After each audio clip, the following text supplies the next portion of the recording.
I remember praising, like, I think it was Yellow Pete back in the day. It's like, wow, he landed it. Speaking of landed it, goodbye, Mr. Cannon. Like this, map controllers. That's a big old nar into the wall. The Cannon in trouble is going to have to flash out of the way of the spear. He takes so much damage. Cannon wants more, and is going to pick it up with the hyper proc. The turret isn't going to be able to come any further forward, and Shirley is going to get her work done. Hook not going to be avoided here by Teddy, who finds the Chains of Corruption onto Effort. And even though he didn't have his cleanse, he still had his flash available. And his wave clear is certainly going to be dangerous, as Fate says, no, I want to be able to hit you with your own ultimate. See whether he can actually find it, as now Teddy is just trying to, walk this one out as best he can. Escaping from the Silas is going to be difficult as he lands the chains over the wall. Goodbye, Mr. Varus. Right as I was saying that Varus was safe, he gets killed, so I need to apologize now for the caster curse. He was in fact not safe. Yeah, big sorry. That's okay. It felt maybe to Teddy for a moment there. Unfortunately, the chase potential of Silas obviously great. Also Teddy flashing in the line, not ideal, and this is the kind of flank you need. Yeah, Liv Sandbox looking for even more here. Teddy's still dead for 10 seconds at the summit. Has found two with his slicing Maelstrom. Faker immediately taken down. Carrier is just running away as best he can. The Baron's been alive for 50 seconds, and Liv Sandbox are trying to end that now as they move over to the pit.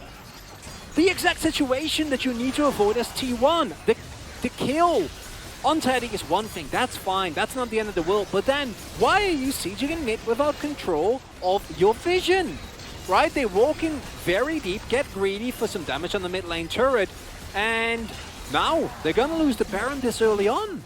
Yeah, it's an absolute disaster. Teddy really desperately wanting to hold on to his flash, and unfortunately he uses it and dies anyway. So a bit of a shame, as we're going to check this one out as well, as they looked for the pick onto Prince, but unfortunately the counter engage was too good. Yeah, you can't. You're not allowed to be that far up, especially without your full team. Soon. Yeah, he's teleporting in vision, and it is going to get cancelled.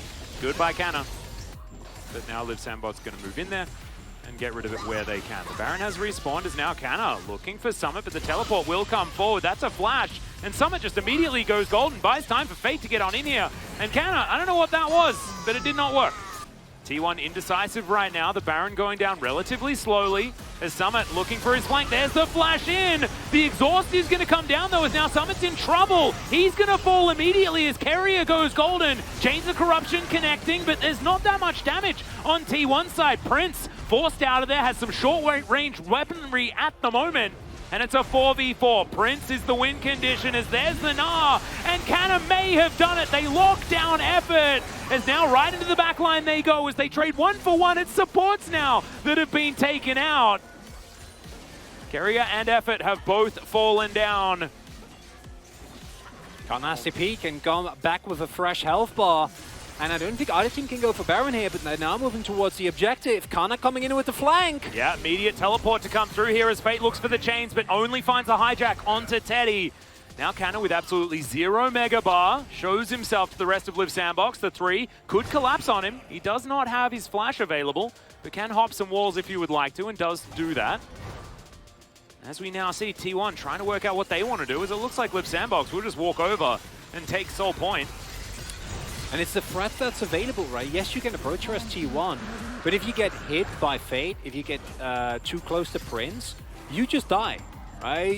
You just outright lose the game. That might lose you the Baron, and that snowballs from there. And yeah, T1, they're playing with a gold lead, but it doesn't feel that way, Atlas, as Kana is about to hit Mini. Wonder whether they were going to look for an imminent too much. Soul Point is taken, but... oh!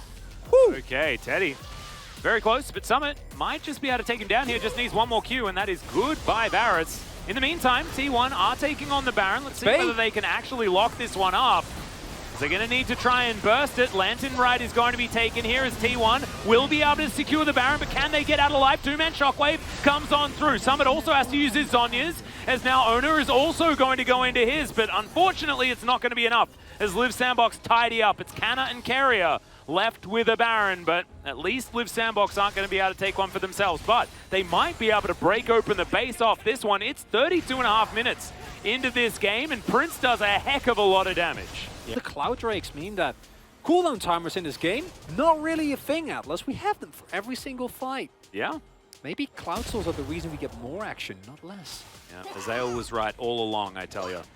As the teleports come through here from T1, Summit trying to turn this possibility as he's immediately going to get exhausted as Faker not going to get taken down here. Summit absolutely is, as that might have been an overly aggressive play. As now Liv Sandbox setting up. Chain's not going to connect at all, as now Prince going to take a Lantern.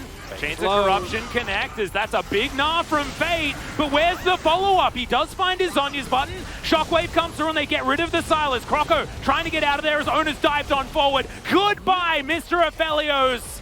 There's not enough years quite available here for the Liv Sandbox 80 carry, and now T1 pushing 4 strong down the bottom lane. And it looks like both teams are looking for the Ant. Croco is very low. Kana's going to try and defend. I don't think they can do this. If you have full health bar as Viego there, maybe. But Kana is fed. He's at the ready. Oh, not able to stop it. Man, that could have been big. But it is going to be the inhibitor taken one more time here from T1.